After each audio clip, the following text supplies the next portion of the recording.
He's got the whole world in his hand. He's got the whole world in his hands. He's got the whole world in his hands. Bray Wyatt was a creative genius when it came to creating out-of-the-world storylines, mystic characters, and lore surrounding those characters. Bray Wyatt came into WWE with a motive. He wanted to fix those who were damaged. While this may sound heroic, the ways he used were not so heroic. He formed the Wyatt family, and throughout its run, different members joined and left the faction. Today, we will be going through all the Wyatt family members and looking at where they are now. Bray Wyatt, the creator of the Wyatt family. Bray Wyatt wasn't always the cult leader we all love, and he had to start somewhere. Bray was a third-generation wrestler, and wrestling was always in his family. Bray started his career as Alex Rotunda in WWE's then-development show, FCW. He had a decent run over there, and even won the Tag Team Championship with his brother, Bo Dallas. Bray then took on the character of Husky Harris, and got to be a part of a new arising faction, the Nexus, led by Wade Barrett. Bray's character had no clear direction within the faction, so he was sent back to FCW. It was in April 2012 when the character of Bray Wyatt was born in NXT. Bray took in Luke Harper and Eric Rowan and started the Wyatt family. The higher-ups were quite impressed by the faction, and within a year, they were called up to the main roster. On the main roster, Bray started his feud with Kane and even defeated the Big Red Monster in an Inferno match at SummerSlam 2013. Bray proved that he was ready to take off in WWE. Bray then feuded with major superstars like Daniel Bryan and John Cena. During his clash with Cena, Bray was hell-bent on proving that the Cenation leader was not the good guy everyone thought he was. The two men fought throughout 3 PPVs and different matches. Cena stood vicious at WrestleMania 30, while Bray was the superior one at Extreme Rules. Finally, Cena ended their feud at Payback when he defeated Bray in a last-man-standing match. The Eater of Worlds went on to a feud with the likes of Chris Jericho, Roman Reigns, and Dean Ambrose, and then was drafted to SmackDown Live. At the Blue Brand, Bray managed to capture the tag titles alongside Randy Orton, and then went on to win the WWE Championship at Elimination Chamber 2018. He was later drafted to Raw, where he feuded with Matt Hardy. Two men later joined forces, formed a team, and also became the Raw Tag Champs for a short while. Everyone started taking Bray seriously when he returned with Firefly Funhouse and the Fiend character in 2019. The Fiend was a major attraction for the company, and he destroyed everyone that came in front of him. WWE fumbled with the character a bit when they made him lose against Seth Rollins in a Hell in a Cell match for the Universal Championship. Fans were enraged, and the company had no choice but to put the title on Fiend's shoulder in the next PPV. Bray eventually lost his title to Goldberg, resumed his feud with John Cena and Randy Orton, and was later released by WWE due to budget cuts. In the latter half of 2022, WWE started dropping teasers and QR codes that eventually led to Bray's return at the Extreme Rules PLE. LA Knight became his first victim, and the two had a weird gimmick match at Royal Rumble. Bray defeated Knight, and this became Eater of the World's final televised match in the company. Bray was then quietly taken off TV due to his real-life illness. He was rumored to make a return later that year, but on August 19, 2023, the news broke that Wyndham Rotunda, aka Bray Wyatt, had died at the age of 36 from a heart attack. His passing affected a lot of people, and WWE also dedicated a SmackDown episode in his honor. Harper with a big right.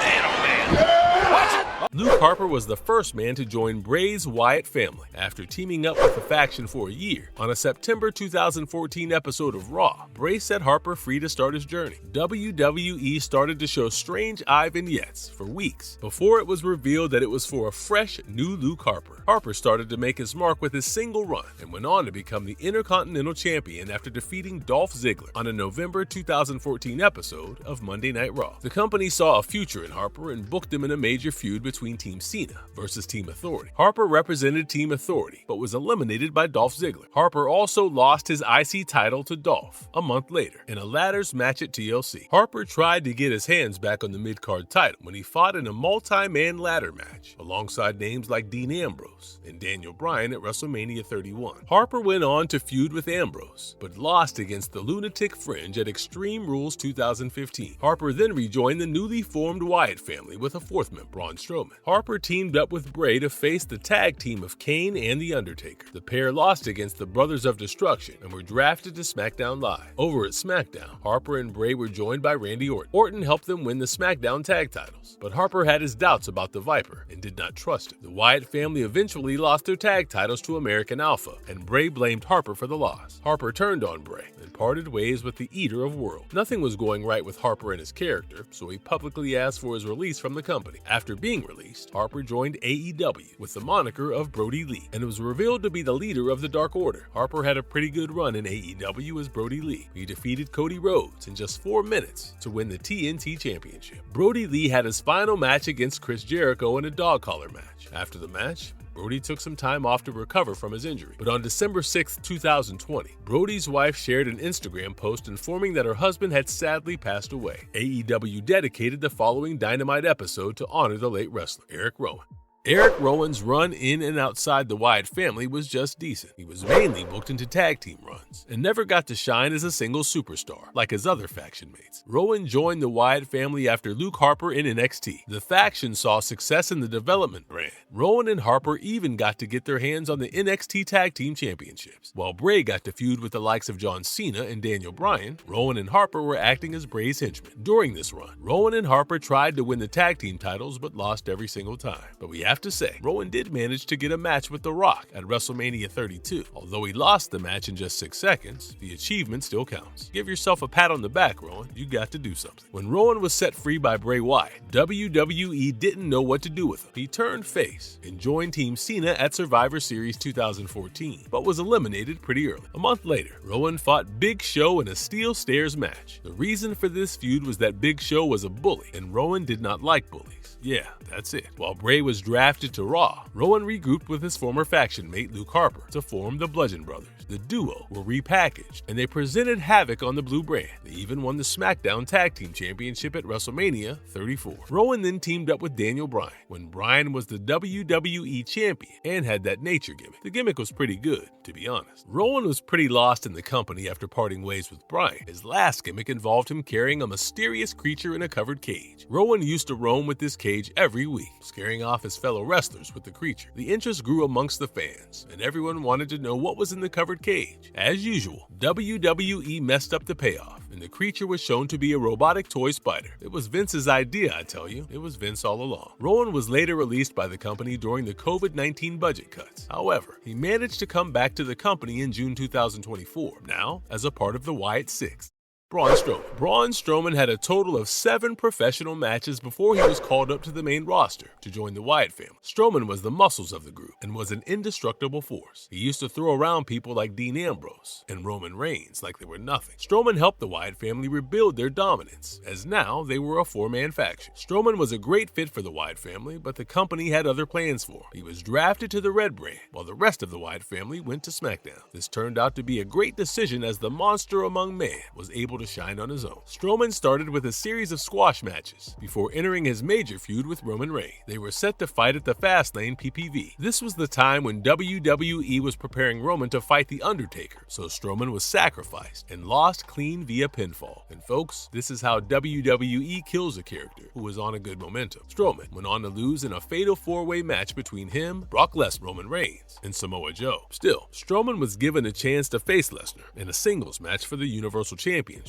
WWE should have pulled the trigger with Strowman and made him the champion with his match against Lesnar, but they chose not to. Strowman had a mixed run in 2019. He won the Raw tag titles with a 10-year-old kid, won the greatest Royal Rumble, and had a record-breaking 14 eliminations. He won the Money in the Bank, but had a failed cash-in against Roman Reigns. Strowman later lost a match against Tyson Fury at a Saudi show and was drafted to SmackDown, where he won his first Intercontinental Championship. The monster among men then defeated Goldberg at WrestleMania 36 for the Universal Championship. During this title run, Strowman started a feud with his former leader, Bray Wyatt. Strowman ended up losing his title to The Fiend and was released a year later. Strowman eventually made his return back to the company and formed a tag team with Ricochet. The monster among men is still in the company and is currently feuding with Judgment Day. Daniel Bryan was pretty hot amongst the fans in 2013. Bryan defeated John Cena for the WWE Championship at SummerSlam 2013. He lost the title the same night after Randy Orton cashed in his Money in the Bank contract. Bryan stood toe-to-toe and overcame every hurdle that was thrown in by Randy Orton and the Authority. Bryan was eventually taken off the title picture and was pitted against the Wyatt family. Bryan teamed up with CM Punk to defeat Eric Rowan and Luke Harper at Survivor Series 2013. The two babyfaces continued their efforts against the Wyatt family, but Bryan was left all alone when Punk had to deal with the Shield. Bryan faced all three members of the Wyatt family in a 3-on-1 handicap match at TLC PPV, but failed to emerge victorious. On the finale episode of Raw in 2013, Bryan competed in a gauntlet match against the Wyatt family and was able to defeat Rowan and Harper, but came short when it was time to face the leader of the faction. Wyatt's family continued their attack after the match and forced Bryan into joining the faction. On an episode of Raw, Bryan and Bray faced the Usos in a steel cage match. The former team ended up losing the match because of Bryan. Bryan ended up turning on the Wyatt family and went back to his yes movement. This set up Bryan and Bray's match at Royal Rumble. Bryan eventually lost this match and was unable to compete in the following Royal Rumble match. Bryan's feud with Bray Wyatt and his tenure in the family paved the way for his championship victory at WrestleMania 30, and in a way, it benefited him. In 2019, Bryan once again crossed paths with Bray Wyatt, but this time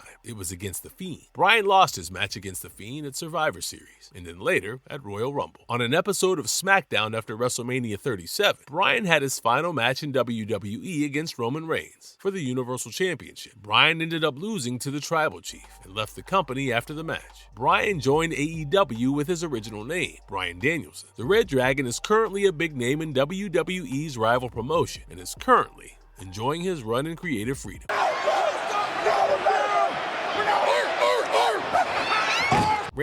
Randy Orton was a unique addition to the Wyatt family. Unique, we say, because you need to have a long beard if you want to join the Wyatt family. Looks like Bray made an exception for Orton. Before joining the Hillbilly faction, Orton was feuding with Bray Wyatt. Orton and Bray were set to face each other at Backlash, but the Eater of Worlds attacked Orton before the match, and hence won the match by forfeit. Orton later took revenge by interfering in Bray's match against Kane. This set up Orton and Bray's match at No Mercy, which the latter ended up winning due to Luke Harper's interference. Orton was unable to overcome Bray and ended up joining the Wyatt family. Orton and Bray got to represent Team SmackDown in a 5-on-5 traditional Survivor Series elimination match. The pair were the last two survivors and helped their team win the match. The Viper then entered the Royal Rumble that year and won the match by eliminating Roman Reigns. Bray was the WWE champion at the time, and Orton refused to face his leader at WrestleMania. 2 weeks later, Orton revealed that joining the Wyatt family was a part of his plan, and he wanted to destroy Bray by getting closer to him. The two men faced each other for the WWE Championship at WrestleMania, where the Viper took home the title. The two ended their feud in a House of Horror match at Payback. The two reignited their feud at TLC 2020, where Orton defeated The Fiend and then set his body on fire. At WrestleMania 37, Orton and The Fiend fought for the last time, and the Viper ended up victorious. Currently, Orton is in the best shape of his life and is working for the Blue Brand. He is rumored to turn on Cody Rhodes and challenge him for the WWE Championship. The Wyatt family had a different aura to it, which can't be replicated. Bray's tragic passing destroyed a lot of hearts. The man behind the Wyatt family is gone, but his ideas and legacy live on with Uncle Howdy and the Wyatt Six.